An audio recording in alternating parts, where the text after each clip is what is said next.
Hello. आज एक नया बैच एसएससी के लिए और स्पेशल ग्रुप के लिए हो रहा है आपके ऑनलाइन क्लास।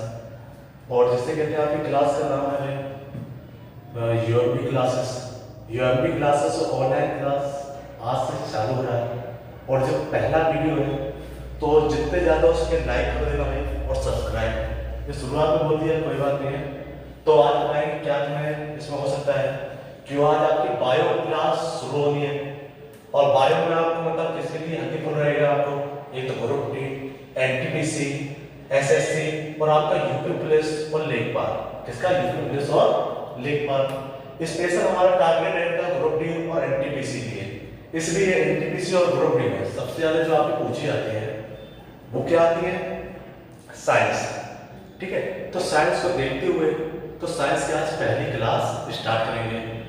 ठीक है, तो साइंस में जैसे तीन आते हैं चैप्टर होते हैं, जैसे आपसे पूछा जाए बायोलॉजी, फिजिक्स और केमिस्ट्री। ठीक है, इसी में सबसे ज्यादा आती है बायोलॉजी। तो आज पहली क्लास में बायोलॉजी आपको स्टार्ट करेंगे। तो जैसे बायोलॉजी स्टार्ट करें तो इसमें एक और चीज रहेगा, बायोलॉजी आपको स्टार्ट करेंगे लेकिन सभी लोग इसकी क्लास प्लस नोट्स बनाते चले कि जो आपको प्यार मिलता रहा आप लोगों से ऑफलाइन में, वही आशा करें कि ऑनलाइन में भी वही प्यार मिलता रहे। तो स्टार्ट करते हैं आज का बायोलॉजी से, जीव विज्ञान से। समझ तो गए होंगे नहीं किसी लिए batch group D, NTPC, SSC, UP police के लिए। ठीक है, इसे हटाते हैं। तो आज स्टार्ट हो रहा है बायोलॉजी से। किससे स्टार्ट कर रहे हैं? बायोलॉजी। ठीक है, बायोलॉजी क्या कहते हैं? जीव विज्ञान को किसे कहते हैं भाई? जीव विज्ञान कहते हैं बायोलॉजी। ठीक है, इसे कहते हैं जीव विज्ञान को। अब इसमें एक और चीज आता है जीव विज्ञान। ठीक है, किसके अंतर्गत आती है? बायोलॉजी। इसका हिंदी शाब्दिक अर्थ क्या है? जीव विज्ञान। ठीक है, इंग्लिश में कहते हैं बायोलॉजी। अब एक और आता है फादर ऑफ बायोलॉजी, मतलब बायोलॉजी का पिता किसे कहते हैं? फादर ऑफ बायोलॉजी, मतलब बायोलॉजी का पिता किसे कहते हैं? तो इनका एक नाम आता है, एक दार्शनिक थे अरस्तु। कौन थे? अरस्तु। अरस्तु को बायोलॉजी का पिता कहा जाता है। किसे कहा जाता है? अरस्तु को बायोलॉजी का पिता कहा जाता है। अब एक और चीज आता है, पिता तो चीज हो गई लेकिन बायो शब्द किसने दिया था? बायोलॉजी। तो बायोलॉजी शब्द 1801 में, कब? 1801 में बायोलॉजी शब्द, 1801 में बायोलॉजी शब्द, बायोलॉजी शब्द 1801 में बायोलॉजी शब्द एक जर्मनी के, सॉरी एक फ्रांस के लेखक मतलब वैज्ञानिक थे लेमार्क। कौन थे? लेमार्क जो थे फ्रांस के। कहाँ के थे? फ्रांस के। और दूसरे जो थे दार्शनिक वो थे टोलेरेंस। टोलेरेंस जी कहाँ के थे? जर्मनी। कहाँ के थे? जर्मनी। इन्होंने ही, दोनों लोगों ने बायोलॉजी शब्द दिया था। क्या दिया था इन्होंने? बायोलॉजी शब्द दिया था। किसने दिया था? लेमार्क और टोलेरेंस ने। जी कहाँ के थे? जर्मनी। और जो कहाँ के थे? फ्रांस की। इन्हीं दोनों लोगों ने बायोलॉजी शब्द दिया था। इधर तक क्लियर हुआ। अब जैसे आपसे पूछा जाए बायोलॉजी के तहत इसे कितने पार्टों में बांटा गया है, तो बायोलॉजी को 3 भागों में बांटा गया है। कितने भागों में? 3 भागों में। सबसे जैसे आपसे पूछा जाए पहला भाग और दूसरा प्लस तीसरा। ठीक है, पहला आता है जूलॉजी। जूलॉजी। ठीक है, जूलॉजी को हिंदी में कहते हैं जंतु विज्ञान। कहते हैं जंतु विज्ञान। नाम कैसे है? जंतु विज्ञान। अब बात चली है जंतु विज्ञान की, तो जंतु विज्ञान के जनक किसे कहा जाता है? Father of zoology. इसके भी पिता या जनक, ठीक है, कौन है? अरस्तु। कौन है? अरस्तु को बायोलॉजी के जनक किसे कहा जाता है? अरस्तु। और बायोलॉजी किसका अध्ययन करते हैं? जंतु विज्ञान का। किसके करते हैं? जंतु विज्ञान का। फादर कौन है इसके? अरस्तु। दूसरा आता है बॉटनी। कौन होता है? बॉटनी। और बॉटनी को क्या बोलते हैं? पादप। पादप विज्ञान या वनस्पति वनस्पति विज्ञान। ठीक है, अब पादप विज्ञान या वनस्पति विज्ञान में अध्ययन किसका करते हैं? पौधों का। किसका करते हैं? पौधों का। पौधों का इसमें अध्ययन किया जाता है। किसका अध्ययन किया जाता है? पौधों का अध्ययन इसमें किया जाता है। अभी जैसे आपने पढ़ा था जंतु विज्ञान, इसके आपने जनक कैसे कह दिया? अरस्तु को। ठीक है, वनस्पति विज्ञान के जनक कौन थे? अरस्तु। तो इसके फादर कौन है? बॉटनी के या पादप विज्ञान के। तो इसके जनक हैं थियोफेस्टस। कौन है? थियोफेस्टस। ठीक है, अब तीसरा विज्ञान कौन आता है? माइक्रो। जो छोटे छोटे कण होते हैं माइक्रो बोला जाता है, इसे कहते हैं माइक्रो। हिंदी में बोलते हैं उससे क्या? सूक्ष्म। सूक्ष्म विज्ञान। ठीक है, तीसरा क्या है भाई? Micro biology. ठीक है, तीसरा क्या है? Micro biology. इसमें किसका अध्ययन करते हैं? सूक्ष्म जीव विज्ञान का। किसका करते हैं? सूक्ष्म जीव विज्ञान का। किसका करते हैं इसमें? सूक्ष्म जीव विज्ञान। तो जो छोटे छोटे कण होते हैं, छोटे छोटे क्या जीव होते हैं, उनका अध्ययन माइक्रोबायोलॉजी में करते हैं। अब वही बात आती है, इसके पिता तथा जनक किसे कहता है? किसे कहा जाता है? माइक्रोबायोलॉजी। पिता और जनक। ठीक है, जिसने इसे खोजा हो, जिसने इसकी डिस्कवरी की हो, वो कौन है इसमें? इसके जनक हैं ल्यूवेन हॉक। कौन है? Leeuwenhoek. इसके जनक किसे कहा जाता है? ल्यूवेन हॉक को। किसे कहा जाता है? ल्यूवेन हॉक को। और इसमें अध्ययन किसे किया जाता है? सूक्ष्म जीवों का। किसका किया जाता है? सूक्ष्म जीवों का। आपने अभी क्या पढ़ा भाई? बायोलॉजी। बायोलॉजी के तीन भाग में बटा दिए, एक जूलॉजी, बॉटनी, माइक्रोबायोलॉजी। माइक्रोबायोलॉजी के जनक कौन है? Leeuwenhoek. कौन है? Leeuwenhoek. और इसमें जनक कौन है? मतलब बॉटनी के जनक कौन है? थियोफेस्टस। ठीक है, तीसरा क्या है? जंतु विज्ञान या बायोलॉजी। इसके जनक कौन है? अरस्तु। अभी एक और इधर बताया था, इसके जनक कौन है? अरस्तु। कौन थे? अरस्तु। ठीक है, और शब्द किसने दिया था? लेमार्क।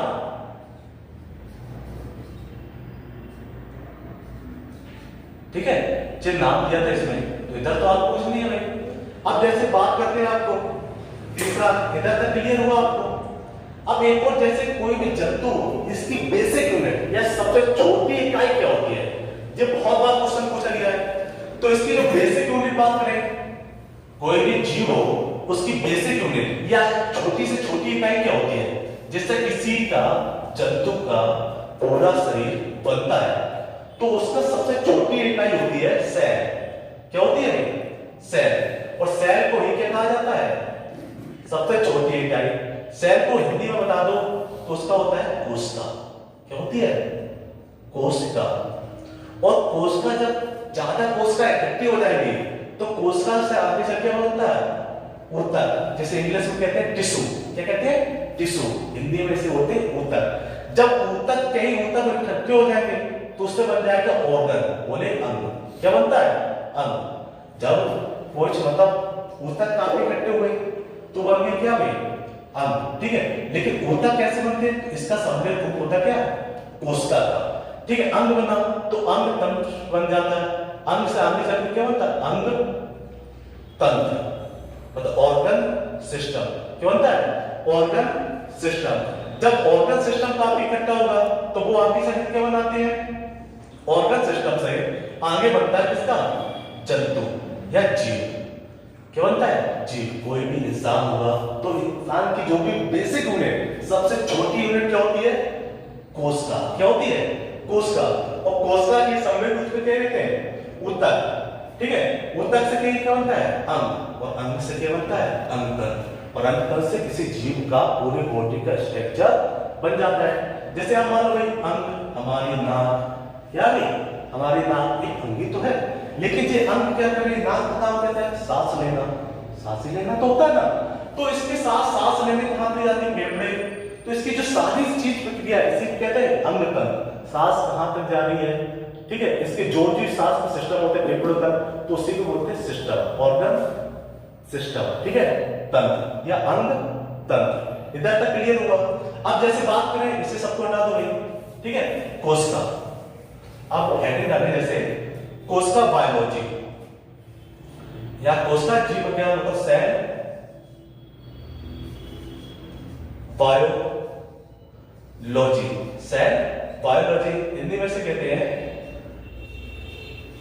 कोशिका जीव विज्ञान, कोशिका जीव विज्ञान। अब जी आपको आगे सेल बायोलॉजी, जो बेसिक यूनिट है सबसे ज्यादा कौन है बेसिक यूनिट, सेल बायोलॉजी मतलब कोशिका जीव विज्ञान। अब इसी की जैसे आपसे आता है सब पूछा जाता है कोशिका जीव विज्ञान के पिता किसे कहा जाता है, मतलब कोशिका विज्ञान के जनक किसे कहा जाता है, तो कोशिका का जनक, कोशिका का जनक किसे कहा जाता है, रॉबर्ट हुक को।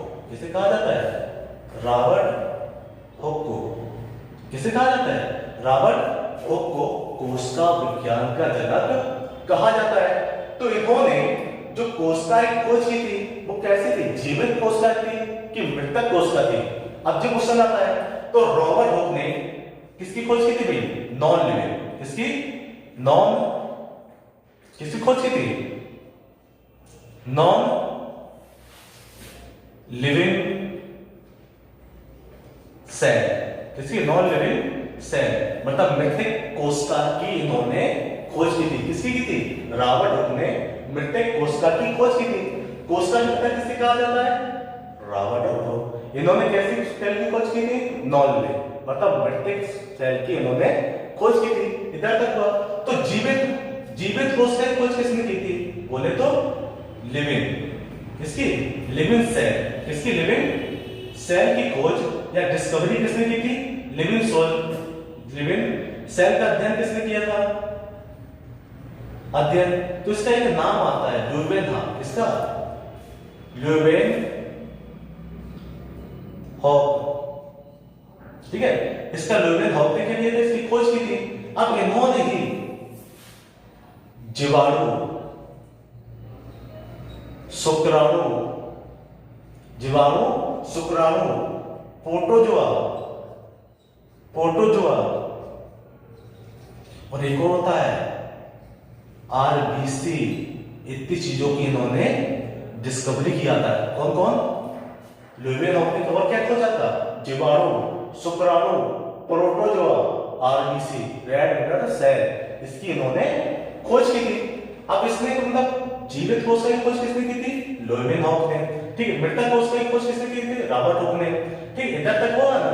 अब जैसे आपसे पूछा जाए इधर सेल होगा तो सेल के अध्ययन को क्या कहते हैं, सेल का जो अध्ययन किया जाता है वो किस विज्ञान की कैटेगरी में किया जाता है, तो सेल का अध्ययन, सेल बोले तो कोशिका का अध्ययन, कोशिका का अध्ययन साइटोलॉजी, किसके द्वारा, साइटोलॉजी के अंतर्गत किया जाता है। किसके अंतर्गत किया जाता है, जब भी पूछा जाए कोशिका का अध्ययन किस विज्ञान के तहत किया जाता है तो साइटोलॉजी, क्या कहते हैं, साइटोलॉजी। अब एक और चीज आता है, कोशिका के आपने पिता तो कह दिया नहीं कौन है, रॉबर्ट हुक, लेकिन साइटोलॉजी शब्द किसने दिया था, तो साइटोलॉजी शब्द दिया था हार्टविट। कौन थे, हार्टविट। इन्होंने ही सबसे पहले कोशिका विज्ञान के लिए एक शब्द दिया था, वो क्या था, साइटोलॉजी। साइटोलॉजी शब्द किसने दिया था, हार्टविट ने। किसने दिया था, हार्टविट ने। इधर तक क्लियर हुआ आपको। तो इससे जैसे आपको क्लियर हो जाए, जैसे आपसे पूछा जाए कोशिका विज्ञान के जनक को किसे कहते हैं, रॉबर्ट हुक को। इन्होंने कैसे सेल का अध्ययन किया, नॉन लिविंग, कैसी, नॉन लिविंग मतलब मृतक कोशिका की ने खोज की। तो जीवित कोशिका की खोज किसने की, लिविंग सेल का अध्ययन किसने किया, तो आप आज लगा दो क्या भाई, ल्यूवेनहॉक। और ल्यूवेनहॉक ने और भी जीवाणु, शुक्राणु, प्रोटोजोआ और आरबीसी की खोज की थी। इधर तक क्लियर हुआ। अब जैसे आपसे पूछा जाए कोशिका का अध्ययन क्या कहलाता है, बहुत बार पूछा गया हो, एनटीपीसी में भी पिछले बार आया था आपको कि कोशिका का अध्ययन क्या कहते हैं, साइटोलॉजी। क्या कहते हैं, साइटोलॉजी। और साइटोलॉजी शब्द किसने दिया था, शब्द किसने दिया था, ये हार्टविट ने। किसने दिया था, हार्टविट ने। इधर तक क्लियर हुआ आपको, किसने दिया था, हार्ट बीट में। अब एक और चीज पूछा जाता है, पिछली बार जो आपको पूछा गया था भाई, भारतीय कोशिका विज्ञान की तरह किसे कहते हैं? भारतीय कोशिका विज्ञान के जनक किसे कहा जाता है? तो इसमें आप लगाओगे भाई अरुण कुमार शर्मा को। भारतीय कोशिका विज्ञान के जनक किसे कहा जाता है? अरुण कुमार शर्मा। कौन भाई? भारतीय कोशिका विज्ञान के जनक है अरुण कुमार शर्मा। कौन है? अरुण कुमार शर्मा। इन्हें कहा जाता है भारतीय कोशिका विज्ञान के जनक। इसके जनक भारतीय कोशिका विज्ञान के जनक। इतना तक क्लियर हुआ भाई? अब एक और शब्द आता है कि कोशिका है क्या? सेल जो आपकी है क्या? तो सेल के लिए एक चीज होता है। सेल क्या होता है? सबसे बेसिक यूनिट, तो आपको पता है कोई भी अंग बनेगा तो उसकी सबसे छोटी इकाई क्या होती है? कोशिका। क्या होती है? कोशिका। और कोशिका के अध्ययन क्या कहते हैं? साइटोलॉजी। क्या कहते हैं? साइटोलॉजी। जल्दी याद आपको करना है। इतना तक क्लियर हुआ? भारतीय कोशिका विज्ञान करना अरुण कुमार को। ठीक है। अब इसमें कोशिका के 3 सिद्धांत आते हैं। कोशिका के 3 सिद्धांत बहुत फेमस है। कितने सिद्धांत इसके? 3। कितने सिद्धांत है? 3। अब इसे दिया था किसने भी? स्वान और एक और विज्ञान थे, स्वान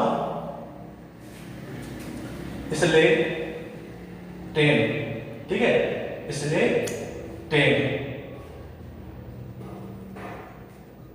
दो वैज्ञानिक है, इन्होंने क्या दिया था? कोशिका के सिद्धांत दिए थे। कितने सिद्धांत दिए? 3।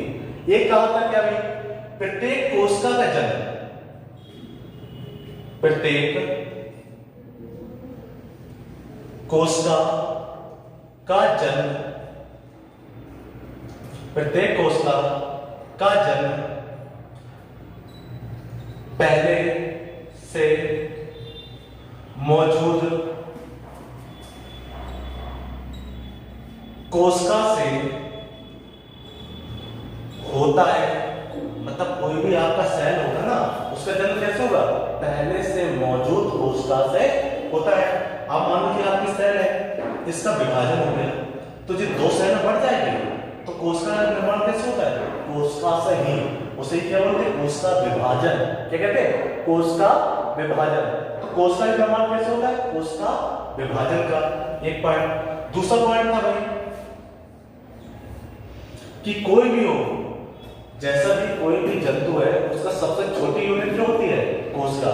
सबसे छोटी यूनिट या इकाई, सबसे छोटी इकाई क्या होती है? कोशिका। क्या होती है?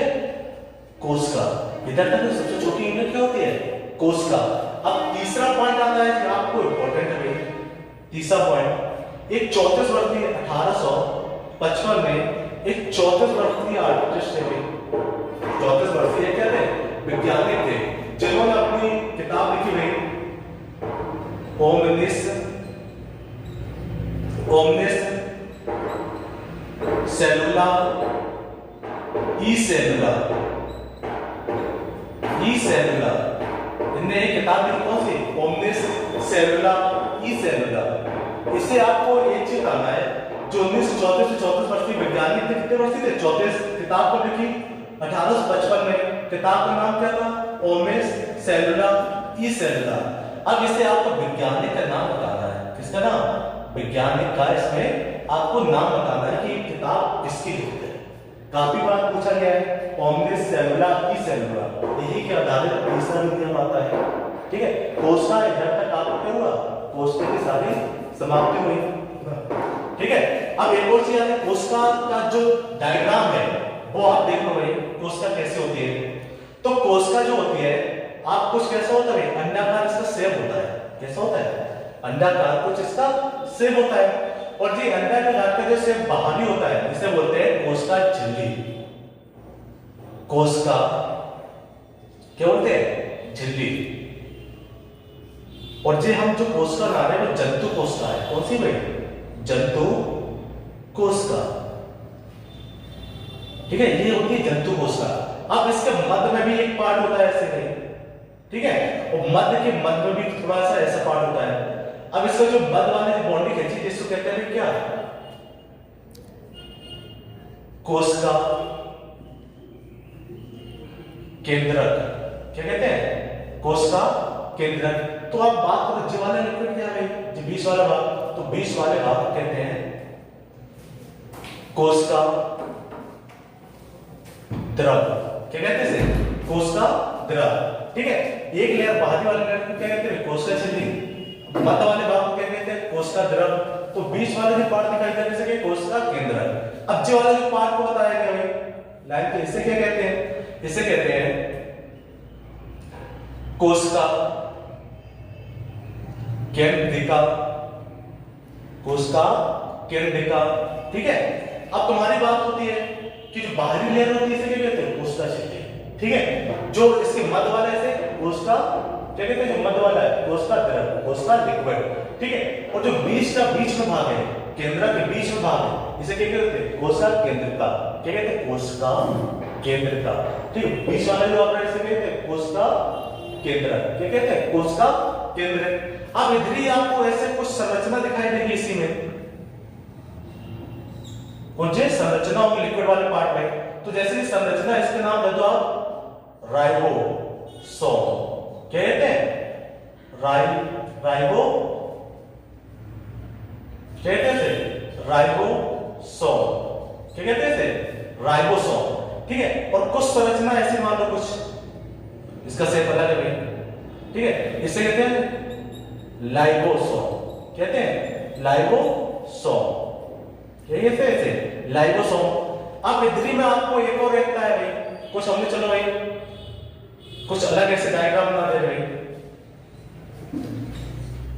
ठीक है। इसे क्या कहते हैं भाई,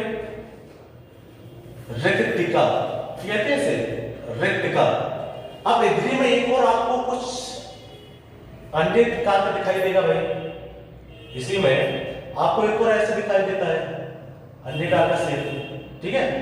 मान लो आपको एक और अंडेकार का शेप दिखाई दे रहा है, ठीक है। अब इसी के अंदर आपको एक ऐसे धागों की संरचना दिखाई देगी, क्या देगी, धागों की संरचना दिखाई देगी। तो इसे कहते हैं माइक्रोकॉन्ड्रिया, क्या कहते हैं, माइक्रोकॉन्ड्रिया। और जो धागे की संरचना दिखाई दे रही है इसे क्या कहते हैं, डीएनए, क्या कहते हैं, डीएनए, जिसे कहते हैं धागे की संरचना। जो अंडेकार दिखाई दे रहा है आपको, इसे कहते हैं माइटोकॉन्ड्रिया, और जो बीच वाला भाग इसे कहते हैं डीएनए। अब इसी की एक एक करके बात करेंगे सभी को, जो सेल होती है उसी में आगे वाले जो वीडियो बनाएंगे, तो उसमें सब एक चीज आपको, जो सेल का है, किसका चित्र है, कोशिका का, किसका है, कोशिका का, इसे इंग्लिश में क्या कहते हैं, सेल, ठीक है, कोशिका है। लेकिन ये कोशिका कौन सी, जंतु की कोशिका, किसका चित्र है, जंतु की कोशिका का। अब इसके बाद जो अगला वीडियो होगा तो इन्हीं पे सारी चीजों पे बात करेंगे भाई, जो नेक्स्ट वीडियो होगा। तो एक काम करना भाई, जब भी नया वीडियो तो पहले वाला जो वीडियो आपको अभी अपलोड करेंगे तो इसमें ज्यादा से ज्यादा प्यार दिखाना, लाइक, सब्सक्राइब, जो भी हो सके वो, ठीक है। क्योंकि आपका जो आपका पहला वीडियो है ऑनलाइन का, तो इसे प्यार बनाना भाई, और कोशिश करेंगे कि आपको 10 या 15 वीडियो में आपकी साइंस थोड़ी खत्म कर दी जाए, ठीक है। जो आपका पेपर भी 23 फरवरी से चालू होना है ग्रुप डी का, तो जितने ज्यादा हो सके, और हमारी टीम जो भी है वो आगे चलकर आपको वीडियो में सपोर्ट करने लगेगी, ठीक है। बाय।